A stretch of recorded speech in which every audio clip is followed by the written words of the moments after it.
Hey guys, Banana Luck here. Welcome back to another Watcher of Realms video. We have the Silas Edith banner that's coming up tomorrow. So this is not appearing in-game yet because the update is not here yet. So I reckon this will be available from tomorrow onwards. And the big question here is whether you should summon on tomorrow's banner or should you wait for the hero that has been teased in the update that came out yesterday. That's Beelzebub over here. So we're gonna hop over to my Forerunner account and actually take a look at him. And reason why we're gonna discuss this is that his artifact forge assembly starts on 20th January, which means in the next 2 weeks or so, probably gonna get this guy into one of the summoning banners. Hopefully it's one of the 2x with the next ones because we haven't had one of those in quite a long time. So yeah, let's just head over to Forerunner right now. And oh, it looks like I've been on Forerunner all along. Yeah, so this was what I was talking about, the banner potentially coming around when the fusion is, and also the Silas Edith banner. So let's just swap back to my other console with the Forerunner server, and this is Beelzebub. Hope I'm getting his name correctly. He is gonna be a pretty unique hero in terms of his offerings. So first of all, just looking at his base stats, very funky. HP is a bit lower than usual, and he has only 2.3k attack, which we'll take a look at in a moment here. And he does buffs, which is the inspiration, and then summons on his own. And his basic talent, damage dealt by the hero and the putrid flies inflict slow on the target. This is a 50% slow for 2 seconds, and basic attack 100% AoE damage to 5 enemy targets. So instead of having the usual skill ups where he actually increases his damage, he actually gets more rage regen per attack. So we get 20 extra here, and adding on to the basic attack one that he has in his skill kit here, that's going to be 30 rage regen per attack. And then first passive, during the ultimate, hero and putrid flies release Plague of Ruin one time every 5 seconds, dealing 150% AoE damage up to 10 targets at max level, and inflicting vulnerability of 10% for magic damage on them. And this cooldown goes down to 3 seconds, which means that during his ultimate, every 3 seconds, he'll be releasing this extra damage. And also inflicting that vulnerability. Not a very high one. I think maybe close to what Vienna has. I'm not sure. Maybe we can just head out and have a look. Vienna's, I think it's one of the Awakenings. Yeah. Magic resistance reduction 10%. It's slightly different though, because his is gonna be magic damage vulnerability instead. I forgot which is better, but I guess it's gonna be syncing really well with his other passive as well, which basically gives a 50% inspiration effect to allies in his skill range. So that's gonna be his ultimate range probably, and reduces the attack interval of allied summons adjacent to putrid flies by 30%.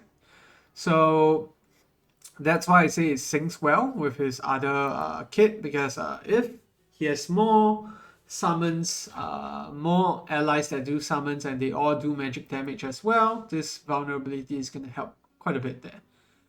And then onto his ultimate, summons putrid flies. What does putrid flies do? Just take a look here. Inherits 100% of the hero's attributes, roam within the hero's basic attack range, and deals 100% damage to 5 enemies with basic attack.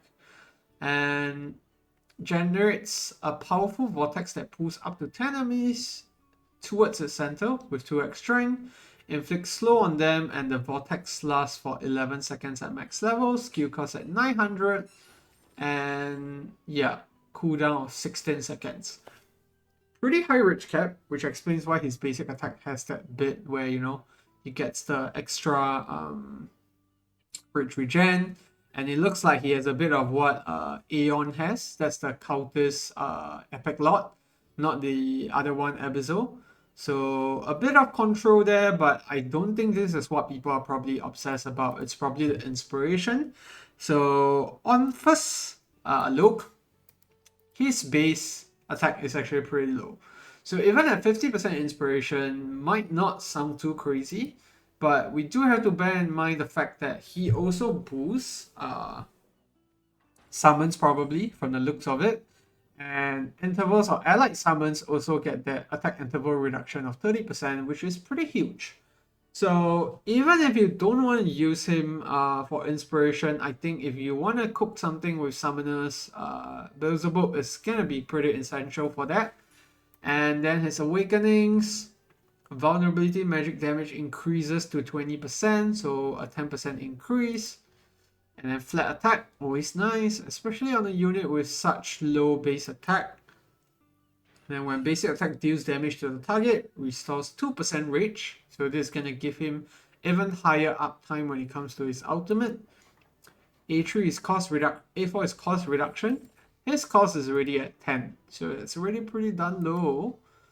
Then A5, if the target receives 2 instances of Plague of Ruin within 3 seconds, they will take 1 additional instance of true damage equals to 100% of the hero's attack. So, Plague of Ruin is this passive. What I'm guessing is that that will trigger no matter what, because the hero and the Putrid Fly releases Plague of Ruin 1 time every 5 seconds. I'm assuming both the hero and the summons do it. So that may just well be extra true damage for this guy, no matter what. But what we want to really focus on today is just his inspiration. So 50% inspiration, if we assume that we can get him on 300% attack and a couple of flat attack stats, I think you could pretty easily get him up to 8 to 9k attack, which will equal to 4.5k extra attack in terms of inspiration. If we compare that to the likes of maybe, let's just switch back to our normal client, where we can actually see some of the inspiration, or the 2 other inspiration units that we currently have. So we're seeing 4.5k attack on Mr. Beelzebub. And if we, let's say we add like an invigoration buff, that's going to go up to 10%, and also maybe if a cultist buff and all that, so maybe 5k. And if we look at this one instead, Dolores inspiration effect is going to be 60%, and gear wise we have already a higher flat set of attack, and you boost all of that up, it's going to go up to 12k instead, 60%. Dolores is gonna still have a bit of a higher inspiration, and the other contender here is honestly gonna be Constance. So 15k attack, and if we look at inspiration, it's only 45%, even lower than Dolores. But one thing that Beelzebub is a bit different from the rest, if we just switch back to the Forerunner client, is that he has a very big inspiration range that is aligned with you having other platform units. If we look at Dolores and Constance, it's both in that cone-shaped thingy, star-shaped range, which is very awkward to deal with. I think with Beelzebub, you could probably change the way that you're placing stuff, and like Guild Boss, Samra for example. So I would say that inspiration units are always nice to go for, especially if you're a new player. I don't see any harm in going for this guy over Silas and Edith, because if we just head back to the other client here, if we take a look at the 2 banner units, we have Silas and Edith. Edith, I'll say, pretty useless hero other than for Gear Dungeon 2. And you have Callista now, who's also not that great but still workable there, and you also have Borat that can do knockback, and people have done that very easily. So I would say Edith is really kind of redundant at the moment. Silas, on the other hand, this guy is great. We have lots of content that actually uses him. Guild Boss 1, Gear Rate 3, Anti-Air Arena, the Styx Codex as well, Pelagius Codex as well. So I think what you need to bear in mind is that Silas banners always return, and in a lot of those content that I mentioned, you could do away without Silas. If we want to talk just purely on content progression, Silas can be replaced in most places. So my advice is really to skip this banner, especially if you're low on summons like me. Definitely save up and look out for the Beelzebub banner that's gonna come in like 2 days or so. I might just try for Silas A5. But beyond that, I don't think it's really necessary. At least not for players who are looking to progress, because I get a feeling that Beelzebub is going to be pretty helpful in the inspiration side of things. And also, if some of the meta ever becomes a thing, normally when Muntun releases a hero that's very different from what we usually have, for example here a mage that actually gives inspiration, you can be prepared that this unit is probably going to be useful somewhere down the line. You may not know it yet, but it's gonna happen. So yeah, that's gonna be our video. In conclusion, I do think that you should save up. Maybe if you wanna, gamble for Silas or Edith once, I think it's fine if you don't have both of those units, but just be prepared that you probably get Edith instead. I will say that save for Beelzebub, because there's high chance that it's going to be a 2x 15x banner since we haven't had that in a long time.